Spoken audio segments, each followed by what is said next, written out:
Welcome back. You know, it's remarkable how often the real world follows our syllabus. In the last few weeks, the news has been filled with stories of major technological and social media companies finding themselves in the glare of negative publicity about the operational practices. Google revealed that it had provided the personal health information of 50 million Americans to an unnamed healthcare company, and they are also accused of falsifying search results, prioritizing the listings of their largest advertisers. Mark Zuckerberg went before Congress to testify as to Facebook's news and privacy practices. Twitter announced it would not accept any political advertising, although it is unclear whether the ban is on candidates themselves, or issues appearing on the ballot, or civic issues in general. And this is just in the last 2 weeks. Clearly, the issues of privacy, free speech, high tech, and retaliation never go out of style, and neither do the writings of George Orwell, one of the most significant essayists and novelists of the 20th century.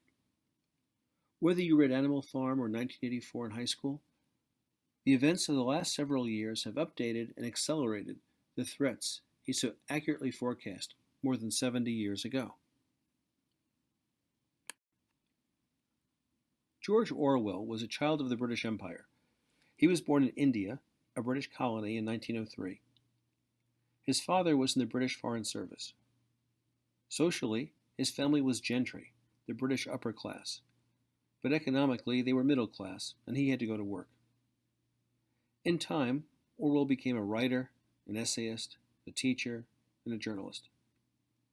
His birth name actually was Eric Blair, but he adopted the name George Orwell in 1933 as sort of a pen name.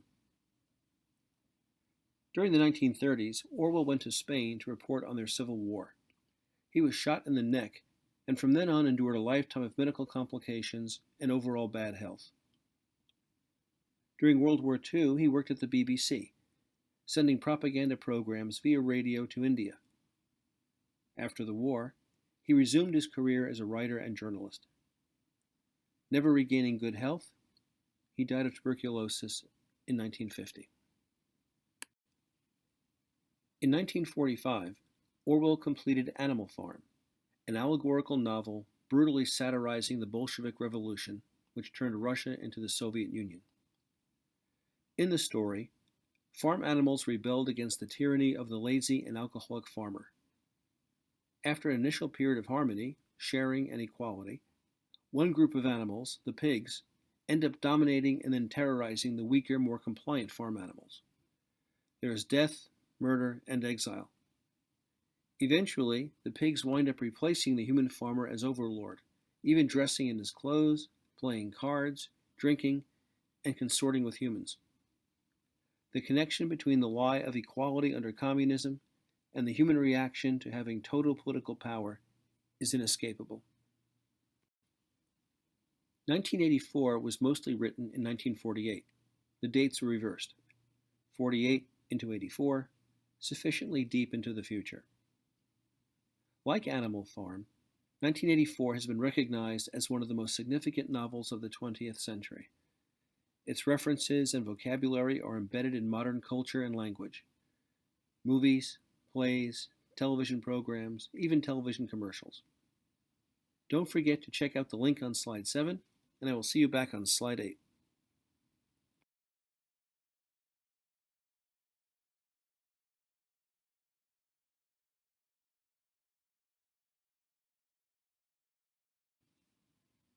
"1984 was so profoundly prophetic that its key phrases have entered the mainstream vocabulary.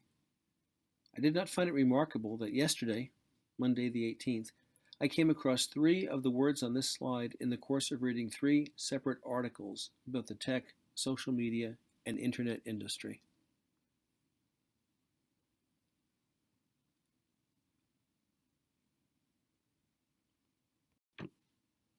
The plot of the novel is simple.